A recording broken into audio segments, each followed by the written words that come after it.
On the coldest night of winter in Chicago, when most families were safe inside warm homes, a 6-year-old girl in a bright mustard yellow coat stumbled upon 3 massive Neapolitan mastiff puppies shivering in the snow behind a dumpster, abandoned, freezing, and moments away from death. She didn't hesitate. She didn't think twice. She scooped them into her tiny arms, whispering, "I'll protect you, I promise." But what little Elara didn't know was that these weren't ordinary puppies. They belonged to the most ruthless Mafia boss in Chicago, a man who'd burned down empires for far less. And by morning, black SUVs had surrounded their crumbling apartment building, armed men in dark suits demanding that her mother step outside immediately. What these puppies truly were, and why the most dangerous man in the city was now standing in their living room, shocked everyone. Stay with us because this story will leave you absolutely speechless. If you're enjoying this story, hit that like button, share it with someone who loves a good thriller, and subscribe so you don't miss what happens next. Now, what Elara's mother, Talia, didn't realize was that saving those puppies had just painted a target on their backs, and the man at her door wasn't there to thank them. 2 hours before their world was turned completely upside down, Talia Reed was standing behind the bar at Joe's Tavern on the corner of Halstead, her hands numb from constantly washing glasses in cold water. The clock on the wall pointed to nearly 1 a.m, and she still had 2 more hours before her shift ended. Outside the fogged-up windows, a snowstorm howled like a wild beast, trying to tear the city apart. She stared out into it, her chest heavy with worry. Elara was at home, watched only by Mabel Thornton, 72 years old, in the neighboring apartment. Talia knew Mabel was kind, but she had just started a new blood pressure medication, and that medication always made her uncontrollably drowsy. Talia pulled out her phone for the 10th time that night. The screen lit up with the last message from Mabel at 10, saying Elara was sleeping well and everything was fine, but that had been 3 hours ago. Talia bit her lip, forcing herself to focus on her work, but her mind kept drifting back to the rundown apartment on the south side where her little girl was sleeping in a cold room with a faulty heating system. This had been their life for the past 2 years, ever since Talia had grabbed her child and fled from Brody Kane, the husband she once believed would be her shelter, but who had turned out to be hell itself. She remembered that final night, the night Brody came home drunk, his eyes bloodshot from drugs, his hand clenched around the neck of a liquor bottle. She remembered the sound of her rib breaking when he kicked her to the floor right in front of Elara. She remembered her daughter's eyes wide with terror, and it was that look that gave her the strength to crawl up, take Elara, and run into the night carrying nothing but her phone and a little cash. Now they lived under the false name Sarah Mitchell, in an apartment where the landlord asked no questions, took weekly cash payments, and never looked her in the eye. Talia worked at this bar because they paid in cash off the books with no questions about the past. That was how people like her survived. People running from the ghosts they once called family. In the cold apartment more than 30 minutes away by car, Mabel Thornton had fallen asleep on the worn-out sofa over an hour earlier. The new blood pressure medication her doctor prescribed had hit too hard, dragging her into a sleep as deep as a stone sinking to the bottom of a lake. The television continued playing a late-night program, its blue and red light flickering across her wrinkled face. Elara woke to the sound of the wind screaming outside the window. The 6-year-old sat up in the darkness, pulling the thin blanket up to her chin and looking around the tiny room she and her mother called home. She wasn't afraid of the dark. She had learned not to fear anything after witnessing what her father had done to her mother. But something felt different tonight. A sound cut through the roar of the wind, faint but persistent. Elara tilted her head and listened. It was a whimper, the cry of a creature in pain or slowly dying. She slipped out of bed, her bare feet touching the freezing wooden floor. She walked into the living room and saw Mabel sleeping deeply, her chest rising and falling in a steady rhythm. Elara knew her mother had told her never to go outside for any reason, but the sound kept calling to her, weaker now, more desperate, as if begging someone to hear before it was too late. She looked out the window, the snowstorm a white wall swallowing the world beyond. Then she looked down at the mustard yellow coat her mother had bought for her at a thrift store, the warmest coat she owned.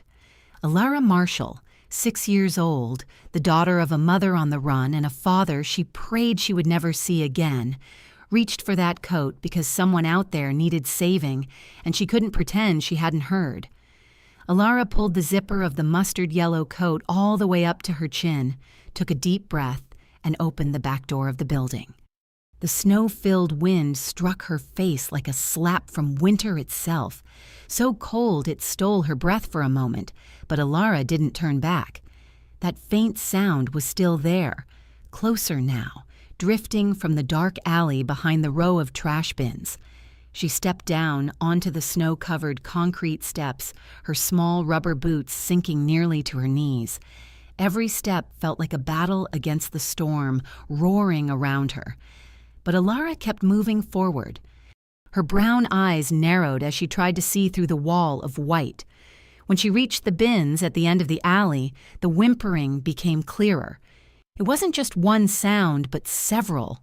Weak, trembling, desperate. Elara knelt beside a tipped-over trash bin, and her heart nearly stopped at what she saw. 3 puppies were curled together inside a torn black cloth bag, their bodies coated in white snow, shaking so violently she could see each spasm ripple through their small frames. They were larger than any puppies she had seen before, with wrinkled dark gray skin and dull eyes clouded by the cold. One barely moved at all, only the faint rise and fall of its chest proving it was still alive. Elara didn't know what breed they were, didn't know how much they were worth, didn't know who they belonged to. She only knew they were dying right in front of her. And she couldn't let that happen. She didn't hesitate. She took off her mustard yellow coat and wrapped all 3 puppies inside it, pulling them against her chest, even as the cold bit into her skin through the thin sweater underneath. They were heavier than she expected, but Elara clenched her teeth, stood up, held the bundle tight, and ran back toward the building. She fell twice on the way, her knees hitting the snow. But each time she got back up, each time she kept the small lives safe in her arms. When she made it back inside the apartment, Elara was shaking so hard her teeth were chattering. Mabel was still asleep on the sofa, completely unaware of what had just happened. Elara carried the puppies into the small bathroom, the warmest place in the apartment, because the hot water pipes ran through the walls. She gathered every towel she could find and wrapped them around the puppies, rubbing their bodies with her small hands, the way she had once seen on an animal show on television. She took milk from the refrigerator, warmed it in the microwave the way her mother did whenever Elara was cold, then dipped an old sock into the milk and let them suck on it. The largest puppy responded first, its eyes slowly brightening, its tiny tail beginning to wag weakly. Then the second one followed. The smallest, the female with pure black fur, took longer, but eventually she opened her eyes and licked Elara's hand in a wordless thank you.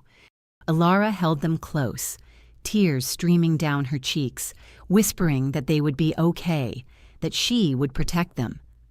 Talia came home close to 4 a.m, exhausted to the point she could barely feel her legs after fighting through the snow from the bus stop to the apartment. She opened the door, kicked off her soaked shoes, and froze when she saw the scene in the living room. Elara was sitting on the floor, still wearing her thin sweater, surrounded by 3 massive dark gray creatures, curled up in a pile of towels. "Mom, I saved them." Elara looked up, her eyes bright despite the dark circles from lack of sleep. Anger flared in Talia's chest. "You went outside alone in a snowstorm," she said, her voice shaking with fear and fury. "Do you know how dangerous that is? If anything had happened to you, how would I go on living?" But when she looked down at the puppies, saw the way they pressed against Elara as if she were their only lifeline, The anger slowly drained away. Then her gaze caught on a detail that made her heart tighten. Around the neck of the largest puppy was a black leather collar, clearly expensive, with a shiny metal plate engraved with letters and numbers she didn't understand. These weren't strays, Talia thought, her stomach sinking. They belonged to someone with money, someone who might come looking. She glanced toward the window, the snowstorm still raging outside. She couldn't throw them back out to die. She wasn't that kind of person, but she also didn't want trouble, didn't want anyone paying attention to them. "Mom, can we keep them?" Elara asked, her voice full of hope. Talia looked at her daughter, at the puppies already drifting into sleep in Elara's arms, and sighed. "Just for tonight," she said. "Tomorrow I'll find a way to contact someone and return them." Elara nodded eagerly, hugging the puppies to her chest as if they were the most precious treasure in the world. Talia tucked a blanket around her daughter and sat beside her, her eyes returning once more to the expensive leather collar. She had no idea that keeping them for one night would change their lives forever. She didn't know that somewhere in this city, a man was tearing it apart street by street, searching for those puppies. And when he found them, nothing would stop him from reclaiming what was his. More than 40 minutes by car to the north, where the impoverished neighborhoods of the South Side gave way to grand estates hidden behind towering iron gates, the Voss mansion rose like a fortress in the heart of the snowstorm. This was not a home. This was an empire built of stone, of blood, and of the fear of those who dared to stand against its master. Modern Gothic architecture lifted sharp spires into the pitch-black sky, stained glass windows reflecting the warm golden light from within, creating a scene that was both opulent and deeply threatening. Inside the vast study lined with dark oak, Darius Voss stood motionless before a wall of glass overlooking the garden buried in white snow. He was 37 years old, yet he carried the weight of an entire lifetime on his shoulders. His black hair already touched with gray at the temples, his steel gray eyes having witnessed too much death to be stirred by anything anymore. A faint scar ran from the corner of his left eye down to his jawbone, the only remaining mark from the night he watched his father murdered in front of him when he was 12. Since then, Darius trusted no one and loved no one except for a single creature in this world.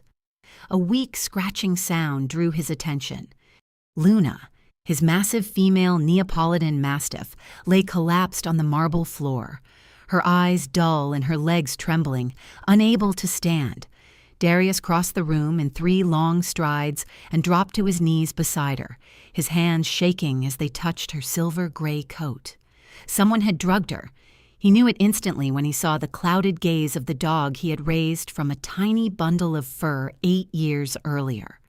But worse than that, far worse, was the empty nest beside Luna, where just a week ago 3 newborn puppies had rested. Titan, Shadow, and Nova, Luna's children, were gone. The study doors burst open, and Ronan Voss stepped inside. The easy smile the 32-year-old younger brother usually wore now, replaced by attention drawn tight as wire. He was just as tall as Darius, but carried a more youthful, vivid presence. The only person in the world who dared meet the Mafia boss's eyes without lowering his head. "I found signs of forced entry through the back door," Ronan said, his voice low and urgent. The security cameras were disabled from 2 in the morning until 4 in the morning. Someone from inside. Darius said nothing, but the air in the room grew colder than the storm outside. "Who?" he finally asked, his voice deep like distant thunder. "Not confirmed yet, but I've got good news." Ronan pulled out his phone, the screen lighting up with a GPS map. "The microchip in Titan's collar is still active. I'm getting a signal." Darius rose to his feet, his gray eyes turning to ice. "Where?" "South Side, an apartment complex near the corner of 53rd Street and Halstead. A rundown place nowhere anyone from our world would live." That meant the thief had sold them. abandoned them, or handed them to someone outside the organization. No matter which it was, Darius would uncover the truth, and whoever was behind it would pay in ways they couldn't imagine. "Prepare the cars," Darius ordered, his voice devoid of emotion, yet heavy with the fury boiling beneath the surface. "I'm going personally." Ronan nodded without another question. He knew that when Darius said personally, it meant someone was about to have a very, very long night, or a final one. Before leaving the room, Darius knelt beside Luna once more, placed his hand on her head, and whispered something in Russian meant only for the two of them. Then he stood, slipped into a long black overcoat that fell past his knees, and walked out with the bearing of a king stepping onto a battlefield. 4 gleaming black SUVs waited in the courtyard, engines running, men in black suits standing in formation in the snowstorm without complaint. This was how the Voss Empire operated, in silence, in discipline, and in absolute fear. Darius stepped into the lead vehicle, his gray eyes fixed toward the southern part of the city, where the GPS signal blinked like a small beating heart. He didn't know that at the other end of that signal, a 6-year-old girl in a mustard yellow coat was holding 3 puppies tightly against her chest, completely unaware that the true storm about to descend wasn't coming from the sky, but from the most dangerous man in Chicago. The apartment door burst open with a sharp crack, and Darius Voss stepped inside as if he owned not only this room, but the entire world beyond it. He stood over 6 feet tall, his shoulders broad enough to fill the doorway, his long black overcoat dusted with white snow, making him look like a specter drawn straight out of the storm. Behind him, 4 men in black suits blocked the hallway, their hands already inside their coats where Talia knew weapons were waiting. Talia sprang up from the floor, a mother's instinct driving her to place herself between Elara and the intruders before her mind could catch up. Her heart hammered wildly in her chest. Heat rushed to her face, but she didn't take a single step back. She had run too much in her life, bowed her head too many times, and she swore she would never let anyone threaten her daughter again, no matter who they were. "Who are you?" Talia demanded, her voice shaking, not with fear, but with the fury burning in her chest. "You don't have the right to break into someone's home like this." Darius didn't answer at once. His cold gray eyes swept across the run-down apartment, from the peeling walls to the torn sofa, before stopping in the corner where Elara sat with 3 puppies curled tightly in her arms. His gaze shifted in an instant when he saw them, something flashing through it too quickly for Talia to be sure she had really seen it, then vanishing just as fast, replaced by stone-cold composure. "Those are my dogs," Darius finally said, his deep voice echoing like distant thunder. "And you're going to explain to me why they're here." Talia felt the blood in her veins turn to ice. That voice, the way he stood, the way the other men looked at him as if he were a god. She knew immediately he wasn't an ordinary man. He was the kind of man she had learned to avoid her entire life, the kind Brody used to work for, the kind that had cost her everything. "I didn't steal them," Talia said, forcing her voice to stay steady. "My daughter found them in the trash alley." "They were freezing to death. She saved them." A scoffing laugh came from one of the men behind Darius, but the Mafia boss lifted a single finger, and the sound died instantly, as if strangled. "Ronan," Darius said without turning around. "Check." His younger brother stepped past Talia without a word and went straight to Elara. The little girl tightened her arms around the puppies, her wide brown eyes watching the stranger approach with caution, but no fear. "Don't touch them," Elara said, her voice small but firm. "They're still weak. They need to rest." Ronan stopped, surprised by her courage. He slowly knelt, raising his hands as if approaching a wild animal. "I just want to check if they're okay," he said, his voice gentler than Talia expected. "I promise I won't hurt them."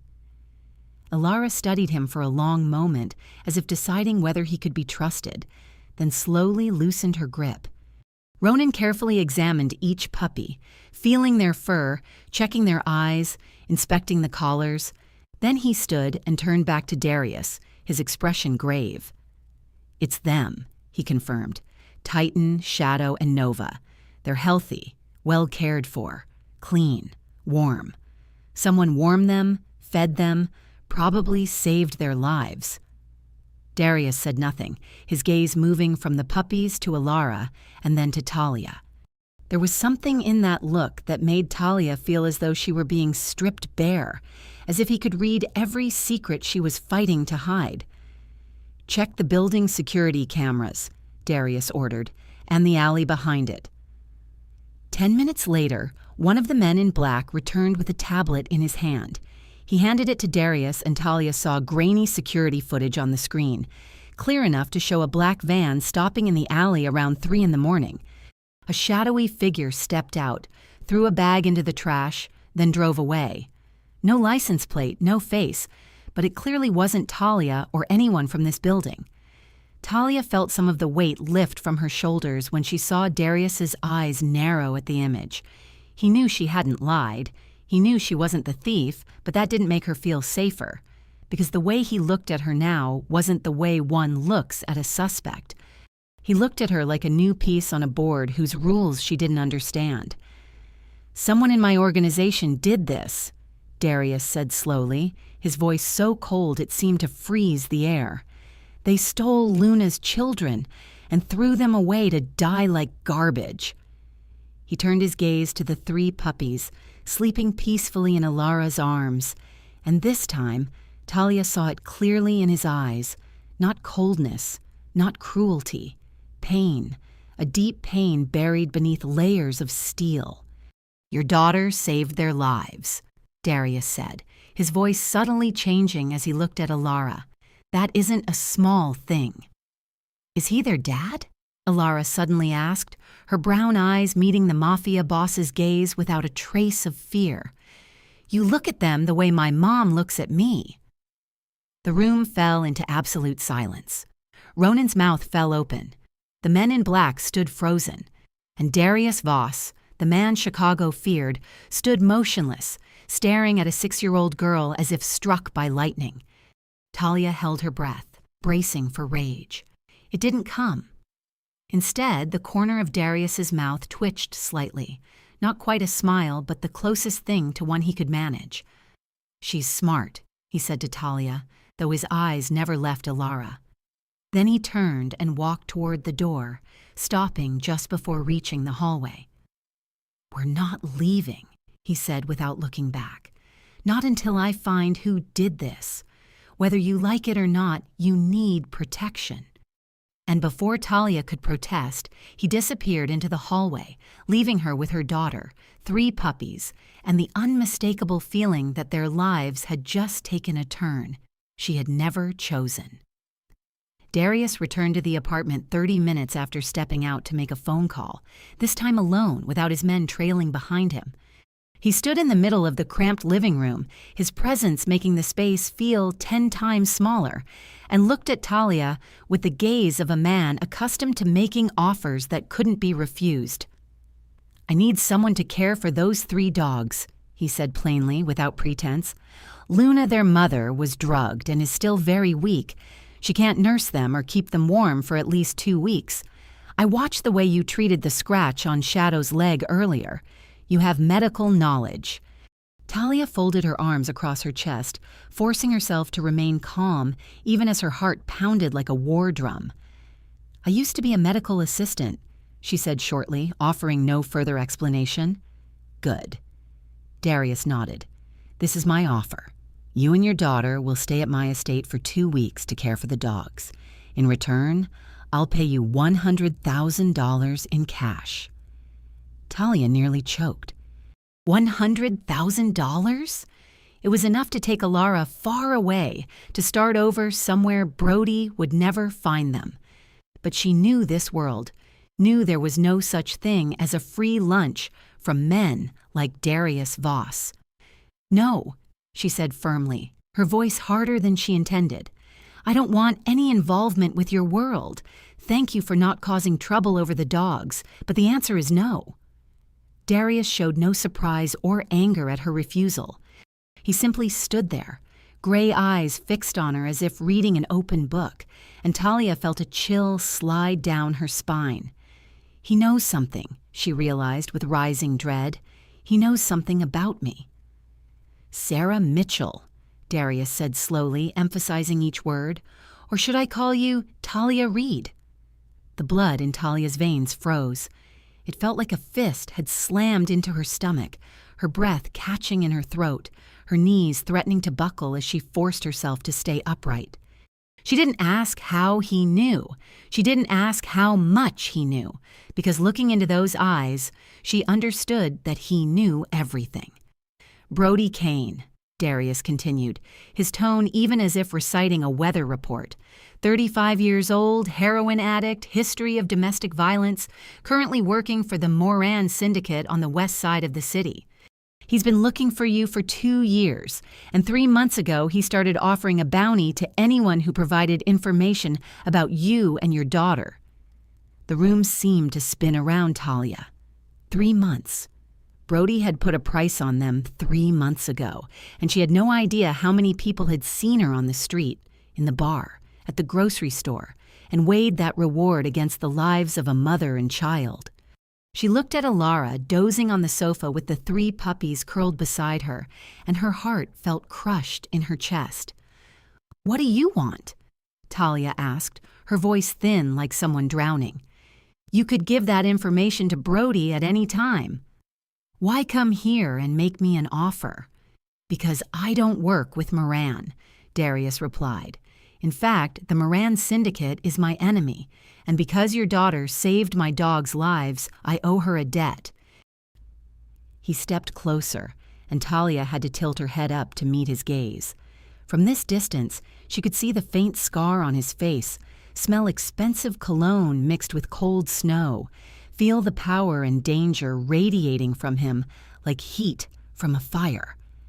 "This is my new offer," Darius said, his voice dropping to a lethal whisper. "You stay at my estate and care for the dogs for 2 weeks. In return, I guarantee Brody Kane will never find you again, not because he'll stop looking, but because he won't be capable of looking for anyone ever again." Talia swallowed, her throat dry. He was offering to kill Brody. He was offering to erase the nightmare that had haunted her for 2 years, as if it were a piece of paperwork to be handled. And the most terrifying part was that she didn't feel horror at the idea. She felt relief. "If I refuse?" she asked. Darius gave a slight shrug, as if the answer were too obvious to require explanation. "Then you and your daughter leave here tomorrow morning, and I won't stand in your way. But Brody will find you. Maybe in a month, maybe in a year. But he will find you. And when that happens, I won't be there to help you." Talia looked at her daughter, at the angelic face sleeping peacefully for the first time in months, at the way the puppies pressed against Elara as if she were their entire world. She thought of sleepless nights fearing a knock at the door, of moving whenever she felt watched, of the fragile life she had forced her daughter to endure for 2 long years. Then she thought of $100,000, of a life where Elara could go to school, have friends, have a future instead of running forever. She turned back to Darius Voss, the man Chicago whispered in fear, the man who could erase her nightmare with a single nod. And she knew, even if she didn't want to admit it, that she had no other choice. 2 weeks, Talia said, her voice shaking but resolute. "No more, and my daughter mustn't know anything about what you do. To her, you're just a man who owns dogs, nothing more." Darius nodded once, as if the agreement had been sealed in blood. "A car will come for you in 1 hour," he said, then turned and walked toward the door. "And Talia Reed, don't mistake this for help. This is a transaction. I don't help anyone without a reason."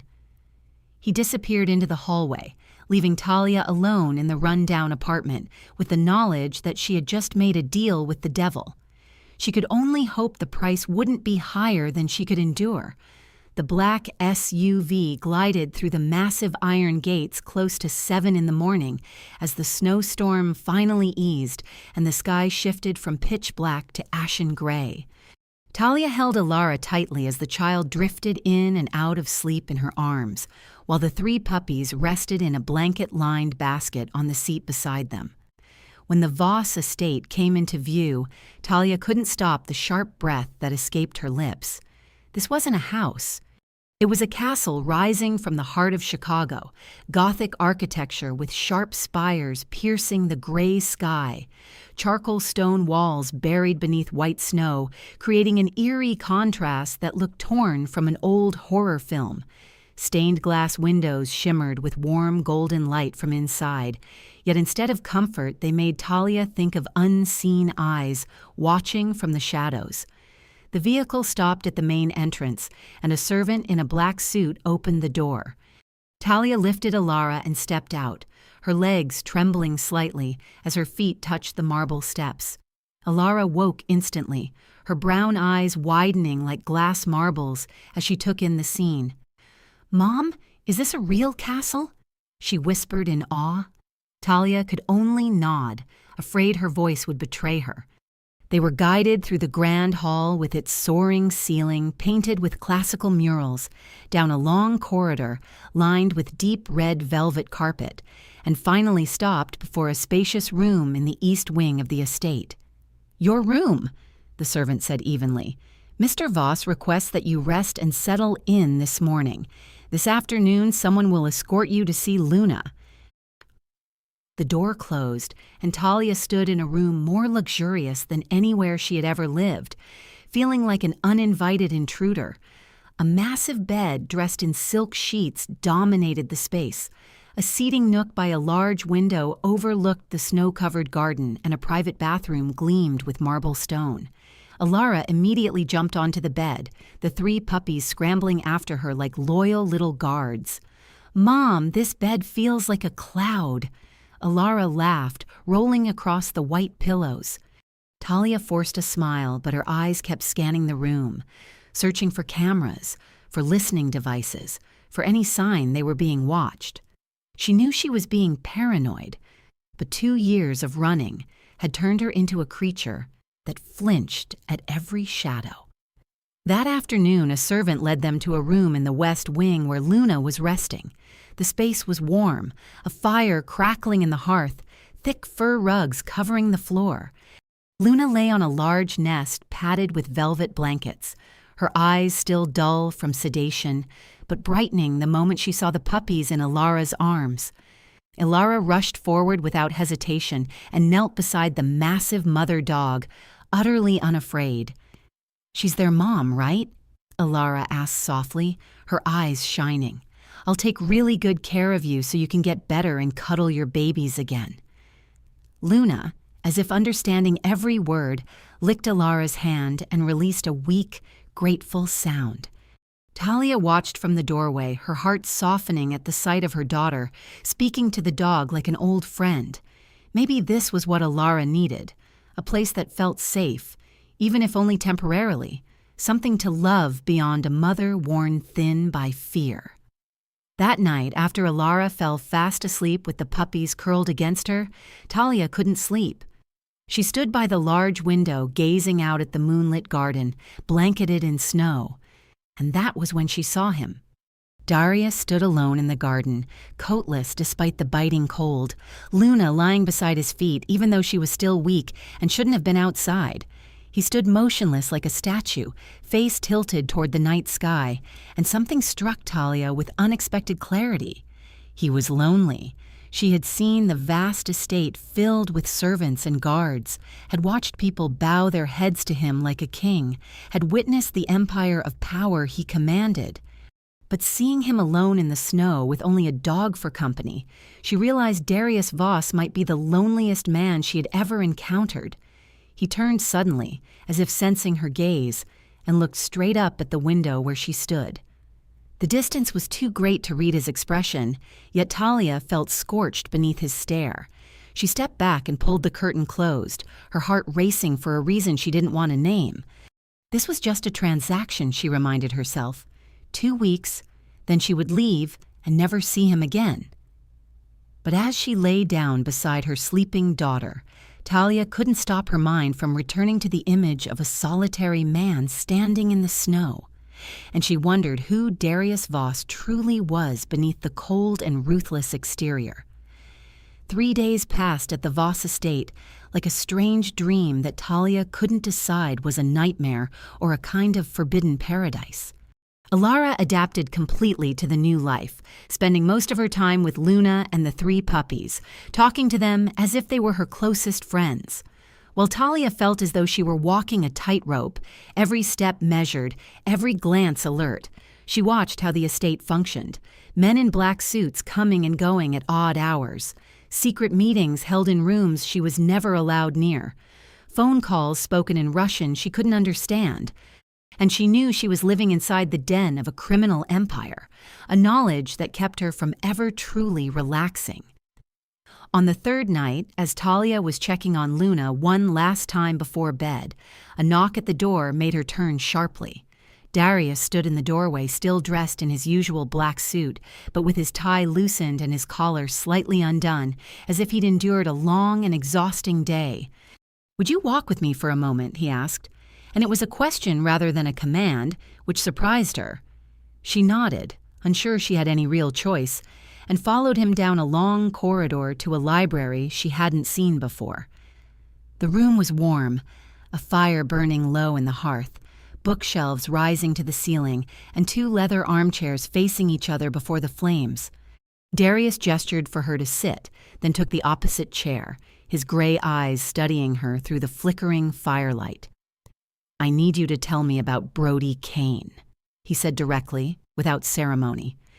"Everything you know about him, about his work with Moran, about why he's been hunting you like an obsession."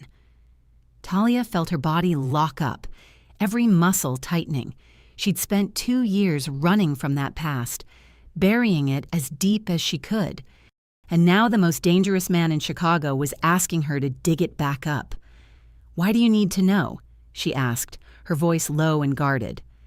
"Because I don't protect people I don't understand," Darius replied, "and because I think you're carrying a secret whose value even you don't realize." Talia searched his gray eyes for deceit or manipulation, but found only the cold patience of a man accustomed to waiting. She took a deep breath, and for the first time in 2 years, she began to tell the truth. She told him how she met Brody while working as a medical assistant at a small clinic, about his charm and sweet promises, about the rushed wedding she thought marked the beginning of happiness. She told him about the first night he hit her because she came home 15 minutes late, about the apologies and tears and vows never to do it again, about how she believed him like a fool. She spoke of the years that followed, the bruises hidden beneath long sleeves, the broken ribs she told doctors came from falling downstairs, the way Brody controlled every part of her life, from money to friends to what food she was allowed to eat. And she spoke of Elara, of how giving birth gave her a reason to keep living, but also handed Brody a new weapon to threaten her. Darius remained silent the entire time, never interrupting, never reacting, simply listening with absolute focus. "The night you ran," he finally said when she paused to breathe. "What happened?" Talia closed her eyes as the memory crashed over her like a tidal wave. Brody came home more drunk than ever, eyes red from cocaine, ranting about a deal that had fallen apart. He kicked her to the kitchen floor in front of Elara, smashing her ribs again and again, not once, but over and over. And Elara screamed from the corner, a sound that pulled Talia back from the edge. She crawled to her daughter, gathered her into her arms, and knew only that she had to get Elara out before it was too late. Brody passed out on the sofa, and Talia seized the moment. She grabbed Elara, took her old phone, stuffed a few clothes into a backpack, and ran. She didn't know where she was going, only that she had to keep running until her legs stopped working. "The phone," Darius said, his eyes narrowing. "You still have it?" Talia nodded, startled by the question. "I kept it because it has pictures of Elara from when she was little. I was afraid to turn it on in case Brody could track me, but I couldn't throw it away. Have you ever looked at what's on that phone? Darius asked, and something in his voice made her uneasy. No, she answered honestly. I was afraid. I didn't want to see anything that reminded me of that life. Darius stood, walked to a large wooden desk, and returned with a slim laptop. He placed it on the coffee table between them, the screen lighting up with a paused video. "This is a copy from the phone you keep in your bag," he said, and Talia felt anger flare as she realized he'd searched her things without asking. But before she could protest, he pressed play, and every thought vanished. On the screen was her kitchen that night. The image tilted and shaking as if the phone had fallen to the floor without her noticing. Yet it kept recording. It captured everything, not only Brody beating her, but a phone call he took beforehand, one she'd been in too much pain to notice. In the video, Brody was talking to someone about a heroin shipment worth $20 million, about the drop location, about how the money would be split with Declan Moran. He mentioned names, dates, places, everything a criminal should never say over the phone. But Brody had been too drunk and too arrogant to be careful. "This is why he's looking for you," Darius said when the video ended. "Not because he wants you back, but because he knows you have this and he's afraid. If this ever reaches the FBI, Moran collapses and Brody dies before he ever sees a courtroom." Talia sat frozen, her mind struggling to process what she'd seen. For 2 years, she'd been carrying a ticking bomb without knowing it. For 2 years, Brody hunted her, not out of twisted love, but out of fear. "I have a new proposal," Darius said, his voice firm and low. "You give me the video and I'll ensure Moran is completely destroyed, not just Brody, but the entire organization behind him. You and your daughter will never have to run again."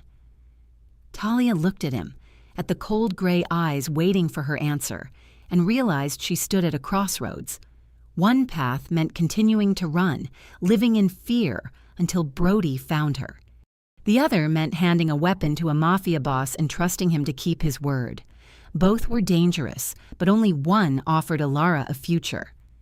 "I don't want to be a piece on your board," Talia said, her voice shaking but steady. "I don't want blood on my hands." "You won't have to do anything," Darius replied. "You give me the video and let me handle the rest. When it's over, you'll have a new identity, a new life, and enough money to never worry again." "And what do you get?" Talia asked, because she'd learned no one gives anything for free. Darius was silent for a long moment, his eyes fixed on the flames dancing in the hearth. "Moran killed my father 25 years ago," he finally said, his voice heavy as if rising from a grave. "He thought I didn't know, but I did, and I've waited half my life for an opportunity like this." Talia looked at him and for the first time saw something beneath the cold exterior, not cruelty or ambition, but pain. The pain of a child who lost his father and grew up on hatred. She didn't know if that made him more trustworthy or more dangerous. But she knew one thing. They were both running from ghosts. The difference was that he ran toward his and she ran away. "All right," Talia said, the words leaving her like a weary exhale. "You can use the video, but I have one condition." "Say it." "My daughter must never know anything about this. When it's over, I want Elara to believe we simply moved somewhere new to start over. No mafia, no violence, nothing at all." Darius nodded once, decisive as an oath, and just like that the agreement was sealed again. This time with the blood of the past and the fragile hope of a future neither of them was sure they deserved to dream of. 2 days after the conversation in the library, hell descended upon the Voss estate without any warning at all. Talia was sitting beside Luna in the West Wing room, watching Elara play with the 3 puppies on the thick fur rug when the first explosion tore through the night. She jolted upright, survival instincts sharpened by 2 years on the run, snapping into place instantly. That wasn't thunder. It was gunfire, and it was coming from the main gate of the estate. "Mom!" Elara screamed, her brown eyes wide with terror as more blasts followed in rapid succession like deadly fireworks. Talia rushed to her daughter, crushing her to her chest while her mind struggled to process what was happening. Through the window, she saw flashes of fire slicing through the darkness, shadows moving with inhuman speed, and she heard shouting in both English and Russian.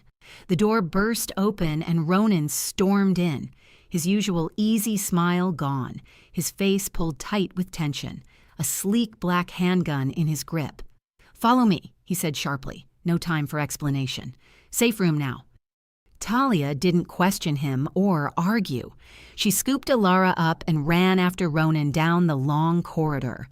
Behind her, she heard claws scraping against stone and turned to see Luna forcing herself to her feet, the 3 puppies stumbling beside her.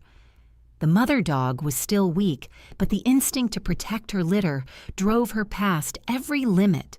Ronan cursed under his breath in Russian, grabbed Luna by the collar, and pulled her along, the puppies racing after them like small shadows. They reached a basement room Talia had never seen before, sealed by a thick steel door and reinforced walls. Ronan shoved them inside, punched a code into the panel, and the door slammed shut with a heavy metallic lock. "You're safe here," he said, breathing hard. "Bulletproof walls, steel door, enough food and water for 3 days. Don't open this door for anyone except me or Darius." "What's happening?" Talia asked, her voice shaking. "Moran," Ronan replied, his eyes dark. "They're attacking us, and someone betrayed us from the inside." Then he was gone, the steel door sealing Talia inside with Elara, Luna, and the 3 puppies in the cold safe room. Elara cried silently, tears streaming down her face, and Talia held her tight, whispering comfort she didn't know would come true. Outside, the battle raged on. Talia heard gunshots, screams, shattering glass, and collapsing walls echo through the thick concrete. Every sound twisted her heart, not from fear for herself, but for a reason she didn't want to admit. She was worried about Darius, the man she had known for barely a week, the man she knew was dangerous and ruthless, yet also the man who had given her a glimpse of hope for the first time in 2 years. An hour passed, like a lifetime. Then the steel door burst open, and Darius stepped inside, his suit torn, blood running from a gash on his forehead, but his gray eyes still sharp as steel. Behind him, Ronan dragged a man whose hands and feet were bound, his face swollen and bruised beyond recognition. Talia recognized him at once. Victor Hale, 45 years old, a man she had seen moving through the estate many times, introduced as one of Darius's closest advisors. "Look who I found," Darius said, his voice so cold it seemed to freeze the air. "The one who sold us out to Moran, the one who drugged Luna and dumped her children to die in the street." Victor spat blood onto the floor and laughed despite his injuries. "Your father made a mistake trusting me," he sneered. "And you made an even bigger one thinking you could control this empire forever. Moran promised me half of Chicago if I delivered your head." Darius said nothing. He looked at the traitor with an expression Talia had never seen before. Not anger, but complete emptiness, as if every emotion had been shut off, and only a machine built to destroy remained. "Take him away," Darius ordered Ronan. "I'll deal with him later." Talia closed her eyes as Victor was dragged from the room, unwilling to imagine what dealing with him meant. She held Elara close, shielding her daughter's eyes, praying Elara wouldn't remember this night when she grew up. "We have to leave," Darius said urgently as he turned back to Talia. "Moran knows you're here, knows about the video, and he won't stop until he gets it. This estate isn't safe anymore." Where would we go?" Talia asked weakly. "I have a house in Wisconsin," Darius replied. "Only Ronan and I know the location. It's not on any records. No ties to the organization. You and Elara will stay there until I finish this." Talia looked at her trembling daughter, at the puppies pressed against Luna for protection, then at the man standing before her with blood still running down his face. She had no choice. She never really had since stepping into this world. "All right," she said, "but I need you to promise me one thing." Darius watched her, waiting. "Promise you won't die," Talia said, startling herself with the words as they left her mouth. "Promise you'll finish this and come back. Not for me, but for Elara. She's already lost a father, even a terrible one. She doesn't need another man disappearing from her life." Darius was silent for a long moment, his gray eyes fixed on her with an expression she couldn't read. Then he nodded once, slowly and solemnly like an oath. 30 minutes later, they were in a black SUV racing through the night, leaving Chicago and the fire still burning at the Voss estate behind them. Talia held Elara, asleep from exhaustion, the 3 puppies curled beside her. Luna stretched across the back seat with Ronan, while Darius drove, his gray eyes locked on the dark road ahead, and Talia wondered whether he would keep his promise, or whether tonight would be the last time she ever saw him alive. The safe house in Wisconsin wasn't a mansion or a fortress like Talia had imagined. It was a small log cabin tucked deep within a pine forest, far from any city lights, with a single access point through a dirt road stretching more than 5 kilometers, invisible to anyone who didn't already know it was there.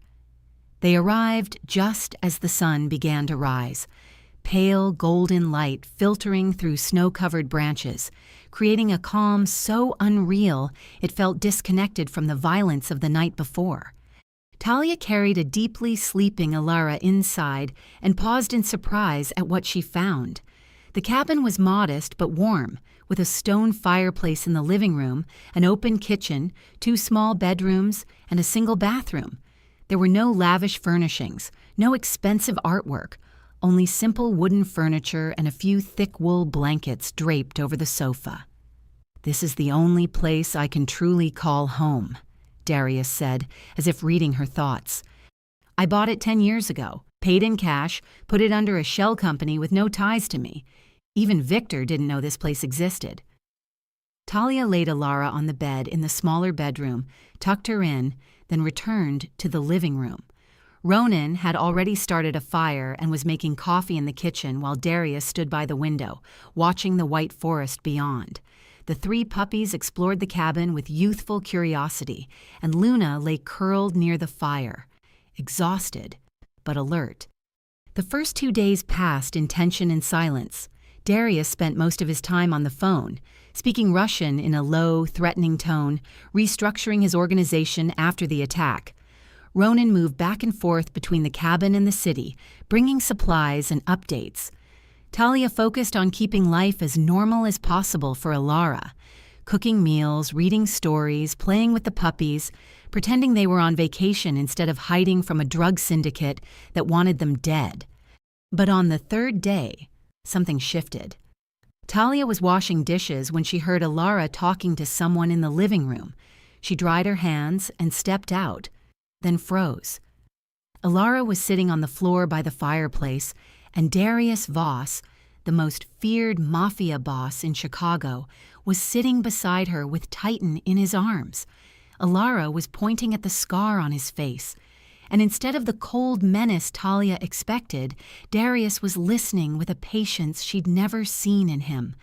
"Does that scar hurt, Uncle Darius?" Elara asked, her brown eyes wide.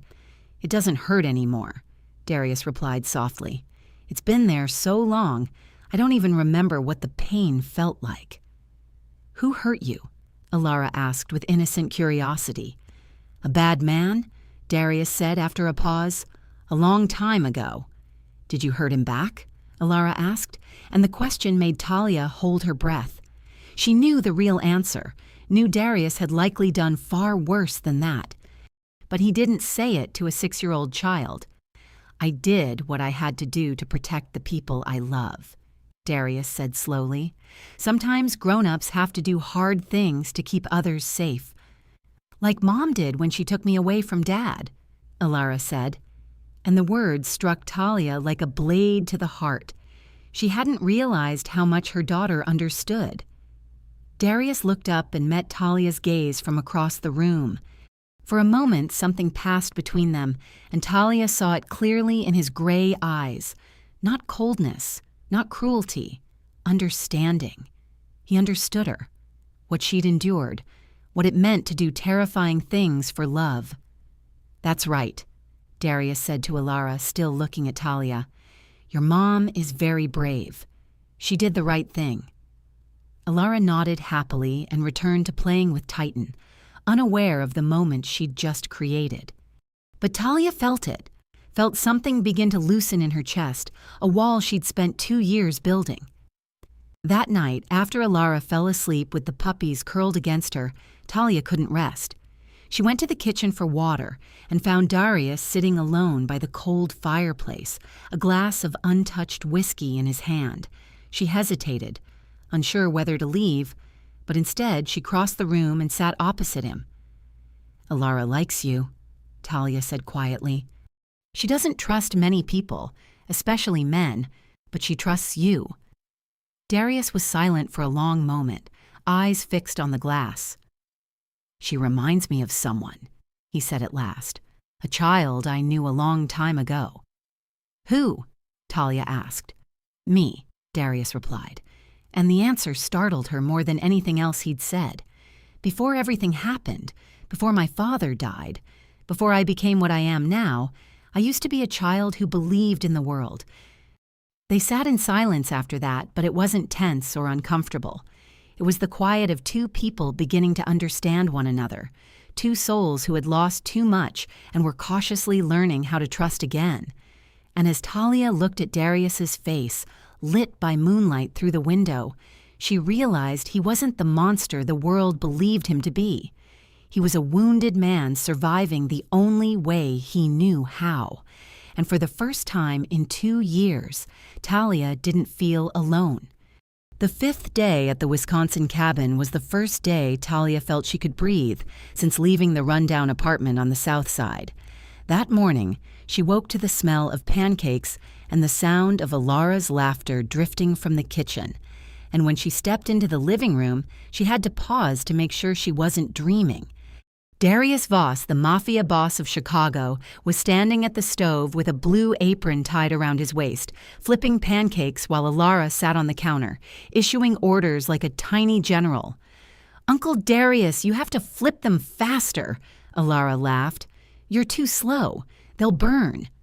"I'm doing my best," Darius replied with the seriousness of a man negotiating a multi-million-dollar deal. "But you have to understand that flipping pancakes requires absolute precision." Talia covered her mouth to keep from laughing out loud. She never imagined she would witness a scene like this. The man the entire city feared being bossed around by a 6-year-old in a kitchen. Ronan came in through the back door carrying an armful of firewood and froze when he saw what was happening. He looked at Darius, the apron, the spatula in his hand, then burst out laughing so hard he had to lean against the wall. "I have to take a picture of this," Ronan said between laughs. "No one in the organization will ever believe me without proof."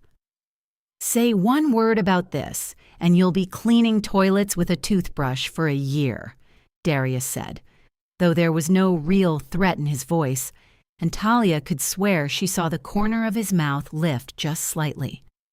Breakfast that morning was the warmest meal Talia had shared in years. They sat around the small wooden table, eating pancakes that were a little burnt at the edges but somehow delicious, drinking hot coffee and orange juice. Elara told them all about her dream, about how she wanted to be a veterinarian when she grew up so she could take care of Titan and Shadow and Nova. The 3 puppies lay under the table, fighting over crumbs Elara secretly dropped, and Luna rested by the fireplace, watching them with the gentle eyes of a mother observing her children at play. Talia looked around the table and felt something unfamiliar and warm rise in her chest. This is what family feels like, she realized with surprise. Not family by blood, but family in the truest sense. People who care for one another, protect one another, and share ordinary yet precious moments. She caught Darius's gaze across the table, and this time she didn't look away. They held each other's eyes for a long moment, and Talia felt her heart beat faster for a reason that had nothing to do with fear. "Brother," Ronan chimed in with a wicked grin. "Do you know you're looking at her the way you look at a brand new Lamborghini?" Talia blushed and turned away while Darius shot his brother an icy look that Ronan completely ignored. Elara had no idea what was happening and kept feeding the dogs under the table while talking about her dream. The peace lasted a few more hours. After breakfast, Darius taught Elara how to train the puppies to sit and lie down, patiently repeating each movement until Titan got it right, and Elara squealed with joy. Talia sat on the porch looking out at the snow-covered forest, feeling so calm she almost forgot why they were there. But the real world didn't allow her to forget for long. That afternoon, Darius's phone rang. He glanced at the screen and his expression shifted instantly, from rare relaxation back to the familiar cold mask. He stood, stepped onto the porch, and spoke in Russian in a low, tense voice. Talia didn't understand the words, but she saw the way his shoulders stiffened, the way his hand curled into a fist, and she knew bad news had arrived. When Darius came back inside, his gray eyes met hers, and she saw what she feared most. "Brody," he said, a single word. "He knows you're with me." Victor managed to send a message to Moran before he was captured.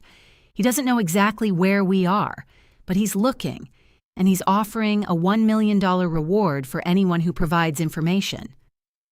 Talia felt as if ice water had been poured down her spine. $1 million. With that kind of money, the entire world would become her enemy. "Mom, Uncle Darius, look, Titan can do it." Elara's excited voice called from inside, completely unaware that the storm was drawing closer. Talia looked at her daughter, at that innocent smile, and felt her heart break before it ever had the chance to heal. 2 days after that fateful phone call, Talia couldn't sleep peacefully anymore. Every small sound in the night made her flinch. Every gust of wind through the pine forest sounded like approaching footsteps. Darius had tightened security. Ronan took turns standing watch through the night. But Talia knew that with a $1 million bounty on her head, no place was ever truly safe. And she was right. On the 7th night at the Wisconsin house, hell returned once more. Talia was lying in bed beside Elara, who was sleeping deeply with the 3 puppies curled at the foot of the bed, when she heard Luna growling from the living room. It wasn't an ordinary growl, but a warning, low and dangerous, that made the hair on the back of Talia's neck stand on end. She was just about to sit up when gunshots erupted outside, followed by shattering glass and screams. Talia's heart seemed to stop for a single beat before pure survival instinct took over. She jumped from the bed, grabbed Elara as her daughter jolted awake, and dragged her down to the floor, using the bed as cover. "Mom, what's happening?" Elara whispered, her voice shaking with fear. "Stay quiet, sweetheart," Talia murmured, one hand covering her daughter's mouth, while the other pulled the puppies close. "Don't make a sound. Do you understand?" Outside the bedroom, chaos continued. Gunfire, blows landing, wood splintering, men groaning in pain. Talia heard Darius shouting orders in Russian, heard Ronan swearing, and she prayed with everything she had that they would survive. Then the bedroom door flew open. Talia looked up, and the blood in her veins froze when she saw the familiar figure standing in the doorway. Brody Kane. 2 years had passed, yet he looked much the same. Tall, with dirty blonde hair and eyes burned red by drugs. But there was something new, a madness she didn't remember before, as if 2 years of hunting her had stripped him of the last traces of reason. "Hello, sweetheart," Brody said, smiling in a way that made Talia feel sick. "I finally found you. Do you know how much I missed you?" Talia slowly stood, pushing Elara behind her, placing her own body between her daughter and the nightmare. She didn't tremble. She didn't cry. She had cried enough during the years she spent with him. Now all she felt was cold fury and an unbreakable resolve that he would never touch her child. "Leave, Brody," Talia said, her voice steadier than she expected. "There's nothing left to say between us." Brody laughed loudly and stepped into the room, a gun dangling loosely in his hand. "Oh, we have plenty to talk about," he said. "For example, that little video on your phone. You think I didn't know? You think I searched for you for 2 years because I missed you?" He moved closer, and Talia backed away until the wall stopped her. "Moran wants that video," Brody continued, "and I promised I'd deliver it. In return, I get to live, and I get enough money to start over. Simple as that." "I don't have any video," Talia said, trying to buy time. "I don't know what you're talking about." "Don't be stupid," Brody snarled, grabbing her hair and yanking her head back until she cried out. "I know you kept that old phone.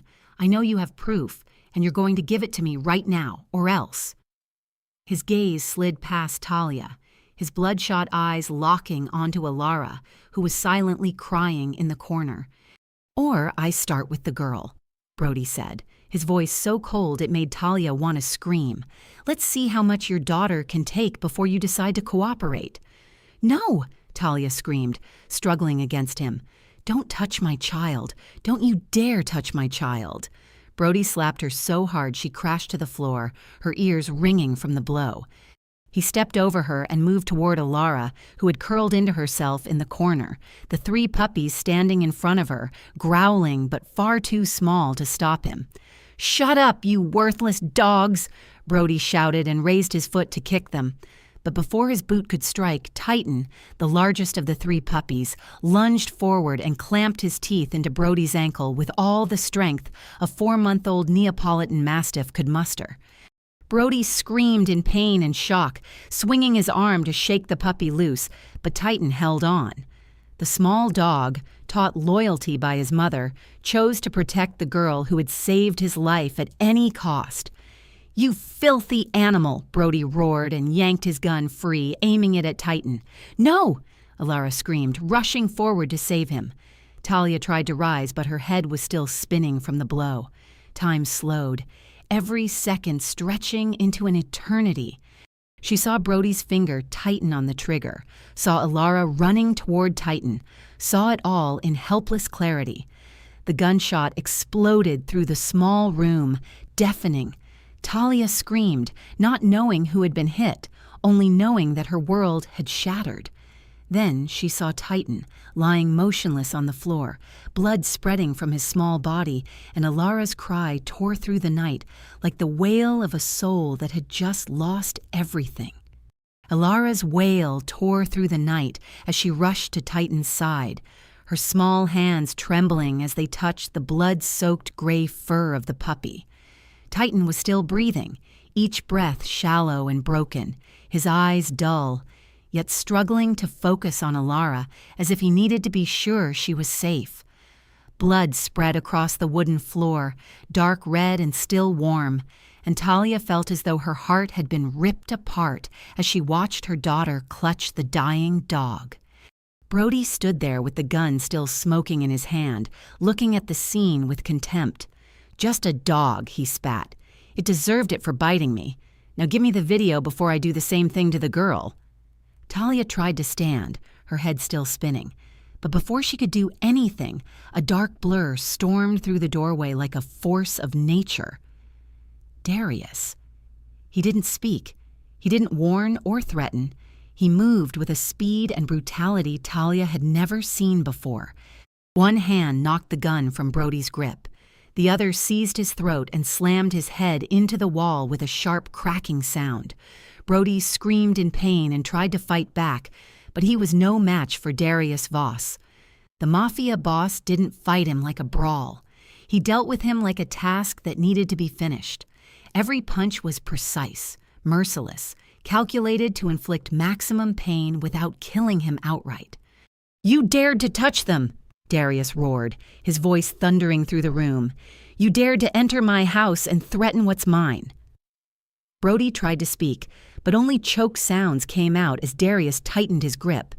Blood poured from Brody's nose and mouth, his face swollen and ruined, his drug-burned eyes now filled with raw, animal terror. Talia watched and knew she should feel afraid. She should be horrified by the violence, but all she felt was relief. Brody had threatened to kill her daughter, had shot Titan, had been the nightmare hunting her for 2 years, and now, seeing him on his knees before Darius, with his face smashed and bleeding, felt like justice finally arriving. "Mom." Elara's sob pulled Talia back. Titan isn't breathing anymore." Talia spun around and dropped to her knees beside her daughter and the motionless puppy. Titan was still alive, but so faintly it was almost impossible to tell, his small chest rising and falling as if counting its last moments. His eyes were on Elara, and Talia would swear she saw love in them, the love of a small creature willing to give everything to protect the one it loved. Darius appeared beside them, his face slick with sweat and streaked with blood that wasn't his. He knelt and gently lifted Titan in his large hands.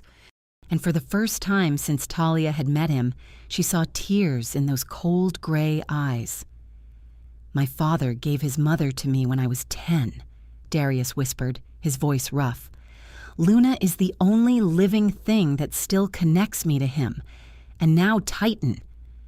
He didn't finish, but Talia understood. To Darius, these dogs weren't pets. They were family, love, the last fragile thread tying him to the humanity still buried in his scarred heart. "Uncle Darius," Elara said through her tears, her small fingers touching Titan's head. "I'm sorry. I couldn't protect him." "That's not your fault," Darius said, his voice gentler than Talia had ever heard. "Titan did what he was born to do. He protected the one he loved. That's the noblest thing anyone can do." Titan stirred slightly in Darius's arms, his eyes opening to look at Elara, his tiny tail trying to wag one last weak time.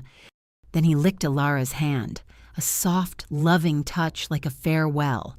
And after that, his eyes closed. His final breath left him like a peaceful sigh, and the brave little puppy was gone. "No!" Elara screamed, clutching Titan, as if love alone could bring him back. "Titan, wake up! Please wake up!" Talia wrapped her arms around her daughter, tears streaming down her face as she felt her own heart shatter alongside her child's. She looked at Darius and saw his eyes closed, one hand resting on Titan's head, his lips moving as if speaking in Russian. Perhaps a prayer, perhaps a vow. When he opened his eyes, the coldness had returned to their gray depths. But there was something else there, too. A burning resolve she knew would not stop until everyone responsible paid the price. "Ronan," Darius said, his voice steady, though his eyes were still red. "Put him in the car. I want him alive long enough to watch Moran's empire collapse before he dies." He stood and walked over to Brody, lying broken on the floor, looking at him like a repulsive insect. "You killed something I loved," Darius said, his voice so cold the air itself seemed to freeze. "And for that, you will wish the bullet tonight had gone into your head instead of my dog." Then he turned back to Talia and Elara, who were clinging to each other beside Titan's still body, and his voice softened as if speaking to someone else entirely. "I will end this," he said, and it was a promise. "No one in this house will be afraid again. I swear it on my life." Talia nodded through her tears, unable to trust her voice. She held Elara close, looked down at Titan, lying peacefully as if asleep, and whispered her thanks to the brave little puppy who had given his life to save her daughter. "Thank you, Titan," she murmured. "Thank you for everything." 3 days after that horrifying night, Darius Voss kept his word. The video from Talia's phone was delivered to the FBI through a covert channel he had built over many years, a senior agent he had in his pocket from a case long ago. The evidence was undeniable, clearly capturing a $20 million drug transaction between Brody Kane and Declan Moran, complete with dates, locations, and plans to expand territory into Chicago. The FBI moved within 48 hours. The raid on the Moran syndicate's headquarters took place at 5 a.m. on a bitter Tuesday, involving more than 100 federal agents and local police officers. Declan Moran, the 50-year-old kingpin who had ruled Chicago's West Side for 2 decades, was arrested in his pajamas before he could reach the gun on his nightstand. His empire collapsed in a single night, dozens of associates taken into custody, millions of dollars in drugs and cash seized, and every legitimate business front frozen. Talia watched the news on the small television in the Wisconsin house, holding Elara close as the child slept fitfully after days of crying herself into exhaustion over Titan. She watched Declan Moran being led away in handcuffs amid flashing cameras, watched police vehicles lined up outside Moran syndicate properties, and felt an enormous weight lift from her shoulders. But the news that finally let her breathe was the ticker at the bottom of the screen announcing that Brody Kane had been arrested on charges of domestic violence, conspiracy to traffic narcotics, and attempted murder. He wouldn't see freedom for at least 25 years, possibly for life, if prosecutors did their job well. Talia's 2-year nightmare was finally over. Darius returned to the Wisconsin house that afternoon, his face drawn with fatigue, but his gray eyes carrying a quiet satisfaction she'd never seen before. He set a black leather briefcase on the table in front of her without a word. Inside were documents bearing the name Sarah Mitchell, alongside a completely new identity, a birth certificate, driver's license, and passport in the name of Rachel Bennett, with matching documents for Elara under the name Lily Bennett. And beneath it all, a check for $200,000. "This is what I promised," Darius said. "A new identity, a new life, and enough money so you don't have to worry for a long time. Brody will never find you again, and even if he could, he'll grow old in prison before he ever has the chance." Talia looked at the papers and the check and knew she should feel happy. She should feel grateful. But instead, a sharp ache bloomed in her chest, a sense of loss she hadn't expected. She looked up and met Darius's gray eyes and saw an expression there she couldn't fully read. "And what about you?" Talia asked softly. "What about me?" Darius echoed, as if unsure what she meant. "What will you do now?" Talia said, "after all of this?" Darius was silent for a long moment, his gaze drifting to the window where Shadow and Nova played in the snow-covered yard, the 2 puppies who had survived. "I'll rebuild," he said at last. "The mansion was badly damaged in the attack, but it can be repaired. The organization needs restructuring after Victor's betrayal, and Luna needs time to recover after losing Titan." He paused, and when he spoke again, there was something in his voice Talia didn't dare name. "You could stay," he said. "You and Elara, not as a deal or a transaction, just if you want to." Talia felt her heart tighten. She wanted to, God, she wanted to. She wanted to stay in this quiet house with the man who had saved her and her daughter, with the dogs Elara loved, with the safety and protection she had never known. But she also knew what Darius's world was. She had seen the secret meetings, the armed men, the Russian phone calls about things she never wanted to understand. She had seen the violence, had witnessed how he dealt with Brody, and she knew that no matter how much he changed, Darius was still the Mafia boss of Chicago. "I can't," Talia said, each word cutting like a blade.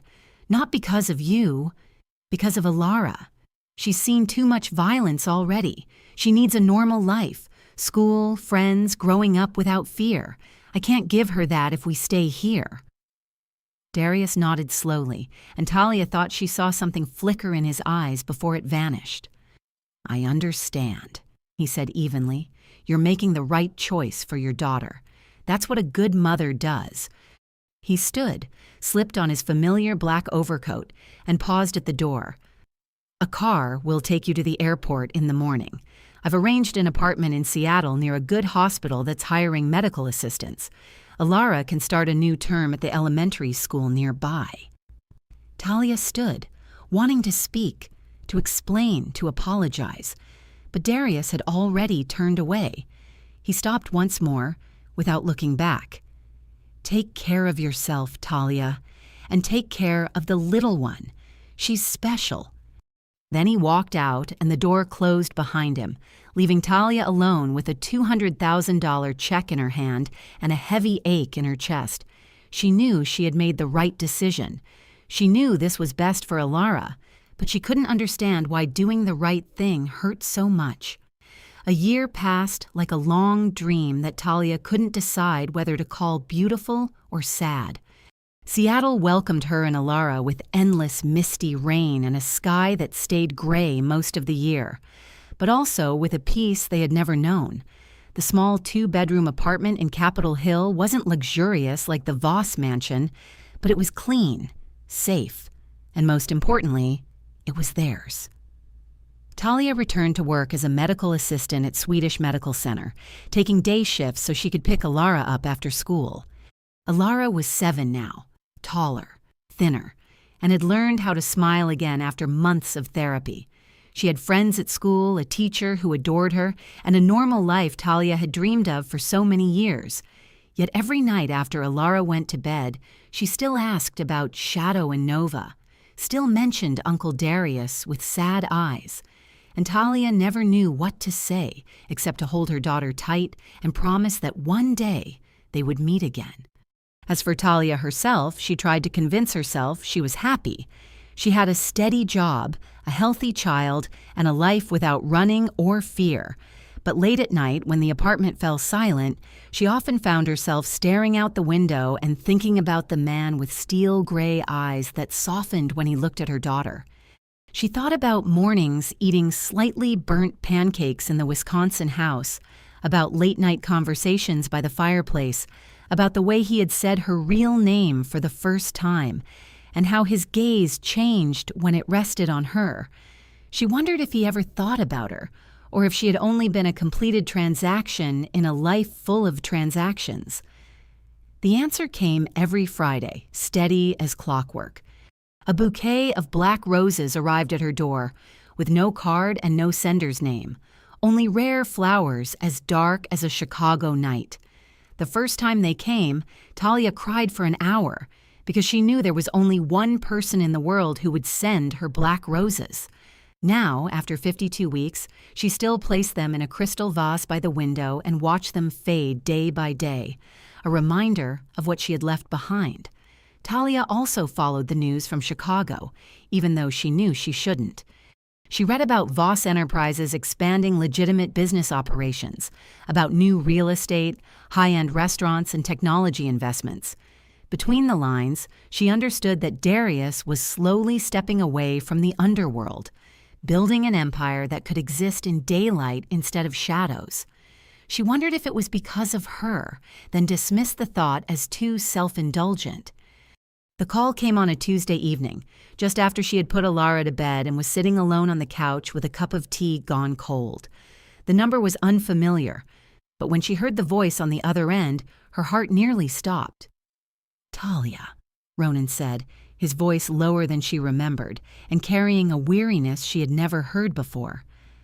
"I know you don't want to be disturbed, but I think you need to know." "What is it?" Talia asked, gripping the phone until her knuckles turned white. "Is Darius?" "He's all right," Ronan said quickly, "but Luna isn't." It felt like a punch to Talia's stomach. Luna, the dog Darius loved more than any other living being, the dog who gave birth to Titan, Shadow, and Nova, the last thread tying him to his father. "She's old," Ronan continued softly. 8 is a lot for a Neapolitan mastiff. The vet says she may not make it through the week, and Shadow and Nova, they won't leave her side like they know. Talia closed her eyes as tears slid down her cheeks, despite her effort to hold them back. She remembered Luna, the wise eyes that seemed to understand everything, the way she allowed Elara to cling to her even when she was weak after being drugged. "How is Darius?" Talia asked. Ronan was silent for a long moment. "He doesn't say it, but I know he's hurting. He sits with Luna every night, doesn't sleep, doesn't eat. He won't let anyone into the room except Shadow and Nova." Talia opened her eyes and looked toward the window where the newest bouquet of black roses stood in its vase. petals still glossy and dark. She imagined Darius sitting alone beside a dying dog, thought about the endless loneliness he had carried his entire life, and she knew what she had to do. "I'm coming," she said before she could think twice. "Elara and I will come." "Talia," Ronan began, but she cut him off. "Don't tell him. I want it to be a surprise." She ended the call and sat there for a long moment, staring into the darkness beyond the glass. She didn't know what she was doing or whether this was a mistake, but she knew one thing. Darius had never abandoned her when she needed him, and now that he needed someone, she couldn't pretend she didn't know. She walked into Elara's bedroom and gently shook her daughter awake. "Sweetheart," she whispered as Elara's sleepy eyes opened. "Do you want to go see Shadow and Nova?" Elara's brown eyes widened, shining even in the dark.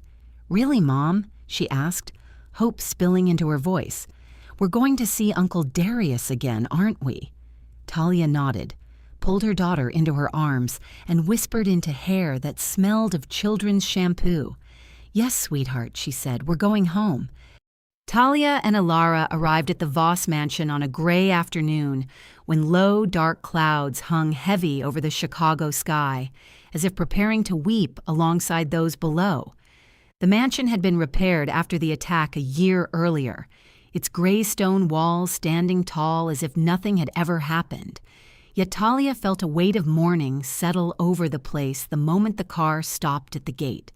Ronan met them at the front door, his usually easy smile replaced by exhaustion and quiet sorrow. He didn't say much, only nodded to Talia and wrapped Elara in a tight hug before leading them inside. "He's in Luna's room," Ronan murmured. "He hasn't left in 3 days." Talia left Elara with Ronan and climbed the stairs alone toward the west wing, to the room where she knew Luna lay. The door was slightly ajar, and she pushed it open gently, her heart racing, unsure of what she would find. Darius sat on the floor beside the large nest where Luna rested, his back against the wall, gray eyes fixed on the old dog's shallow breathing. He wasn't wearing his usual suit, only a wrinkled white shirt and black trousers, dark stubble shadowing a face hollowed by sleepless nights. Shadow and Nova lay on either side of Luna, standing guard as if they understood these were her final hours. Darius looked up at the sound of the door, and Talia saw his gray eyes widen in absolute disbelief. He stared at her as if she were an illusion, as if blinking might make her disappear. "Talia," he whispered, his voice rough from days of silence. "You're really here."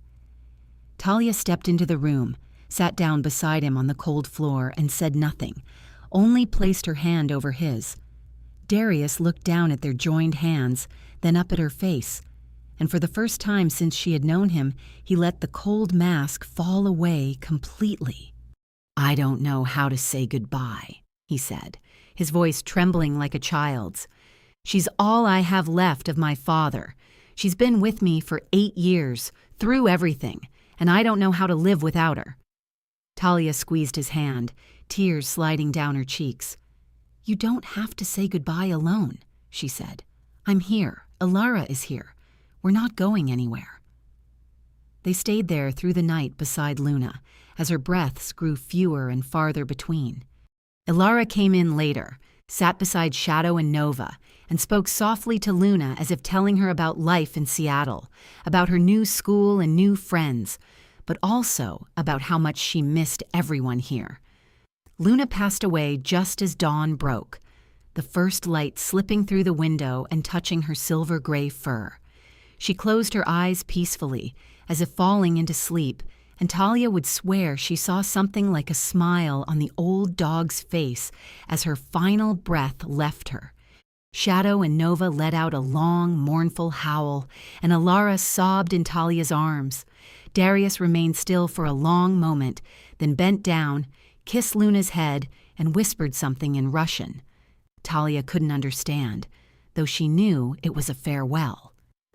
They buried Luna that afternoon in the garden behind the mansion, beside the small grave of Titan. Darius dug the grave himself, refusing all help, and Talia understood this was his way of saying goodbye to his most loyal companion. Elara placed a small wildflower on both graves and promised Titan and Luna that she would take good care of Shadow and Nova. That night, after Elara fell asleep in their old room, Talia went out into the garden and found Darius standing alone by the two graves, moonlight casting a soft glow over his tired but calmer face. He turned at the sound of her steps, gray eyes meeting hers with a gentleness she had never seen before. "Thank you for coming," he said. "You didn't have to, but you did." "I wanted to be here," Talia answered honestly. "I wanted to be with you." Darius stepped closer, his large hands taking hers, and for the first time, he looked at her with nothing between them. "For a year, I sent you flowers every week," he said, "because I didn't know any other way to tell you that I thought about you every day, that I missed you, that this mansion, no matter how grand, was empty without you and Elara." Talia felt her heart race so hard she thought it might burst. "I thought about you, too," she whispered. "Every day, every time I saw the black roses, every time Elara asked about Uncle Darius." Darius released one hand and reached into his coat, pulling out a small black velvet box. He opened it, and Talia saw a simple, elegant diamond ring, its light catching the moon like tiny stars. "I'm not good at this," Darius said, his voice unsteady in a way she had never imagined from the most feared Mafia boss in Chicago. "I don't know how to love someone the right way, or how to be a husband or a father, but I know that this year, without you, has been the longest of my life. And I know that if you give me a chance, I'll spend the rest of my life learning how to be worthy of you and Elara." Talia looked at the ring, at the man kneeling before her in the moonlight garden, and she didn't need to think. She had been thinking for a year already. "Yes," she said, tears streaming down her face but filled with joy. "Yes, I do." Darius rose, slid the ring onto her finger, and pulled her into his arms, and Talia felt as though she had finally found where she belonged. Beside them, under the silver moon, the graves of Titan and Luna rested in peace. And Talia imagined she could hear the wind whispering blessings from the four-legged friends who were gone, but never forgotten. 2 years after the moonlit proposal beside the two graves, the Voss mansion overflowed with laughter and warm candlelight on the most important day of Talia's life. The wedding took place on a gentle spring afternoon, not a lavish affair with hundreds of guests, as people might imagine for a Mafia boss, but an intimate ceremony shared only with those who truly mattered. Ronan served as best man, grinning through the entire ceremony and teasing that his brother had finally learned how to smile like a normal human being. Mabel Thornton, the elderly neighbor who had unknowingly let Elara slip outside during that long-ago snowstorm, was invited as a guest of honor, because without that night, none of this would have existed. And Elara, now 9 years old, with brown hair braided into 2 neat plaits, walked ahead of her mother on a flower-strewn aisle as the flower girl, with Shadow and Nova padding faithfully behind her like devoted guards. The moment that made Talia cry wasn't when she said the words, "I do," but when Elara ran to Darius after the ceremony, looked up at him with shining brown eyes, and asked a question she had carried in her heart for months, asking whether she could call him Dad now. Talia watched Darius, the man once feared by all of Chicago, the man who had built an empire from blood and grief, kneel before a 9-year-old girl with tears filling his eyes and nod without being able to speak. He pulled Elara into his arms, and on the shoulder of his expensive suit, Talia saw her daughter's tears soak in, knowing they were tears of joy. A year after the wedding, the Voss mansion had changed completely. There were no longer men in black suits moving with cold expressions. No more secret late-night meetings, no more Russian phone calls about things that could never be spoken aloud. Darius had fully legitimized his empire, transforming Voss Enterprises into a respected real estate and technology corporation. And he had done it not only for Talia or Elara, but also for the child growing inside his wife. Talia stood by the living room window, one hand resting on her 7-month pregnant belly, looking out at the garden where Darius was teaching Elara how to train Shadow and Nova. Elara, now 10 years old, laughed more freely, stood more confidently, and called Darius Dad as naturally as if she had always done so. The 2 Neapolitan mastiffs were fully grown now, large and imposing like their mother, yet still gentle and loyal as they had been when they were shivering puppies in the frozen night. On the windowsill, a framed photograph of Titan and Luna stood in quiet honor, the 4-legged companions who were gone, but never forgotten. Talia looked at the photo and smiled, whispering as if they could hear her, thanking them for everything. Outside, the first snowfall of the season began to fall, white flakes dancing in the wind like a greeting from that winter long ago. But this time, no one was cold anymore. This story reminds us that courage and kindness can come from anyone, no matter how small. Elara, a 6-year-old girl, didn't turn away when she saw 3 fragile lives in danger during a snowstorm. She acted from her heart, even when it was frightening and difficult. Her bravery didn't just save a group of puppies. It opened the door to a new family and to the redemption of a man who had lost faith in the world. We learn that small choices can create profound change, and that doing the right thing often demands courage. Most importantly, we're reminded that every life has value, and that helping others, whether human or animal, can create hope in the darkest moments. If this story touched your heart, please consider subscribing to our channel, liking this video, and sharing it so more people can hear meaningful stories like this every day. We'd love to know how this story made you feel and whether it reminded you of something from your own life. Have you ever faced a difficult choice and decided to do the right thing even when you knew it wouldn't be easy? Share your thoughts with us in the comments below. We truly want to hear what's in your heart. Thank you for spending your time with us today. We wish all of you watching good health, a joyful life, and peace in every day. Goodbye, and we'll see you again in the next video.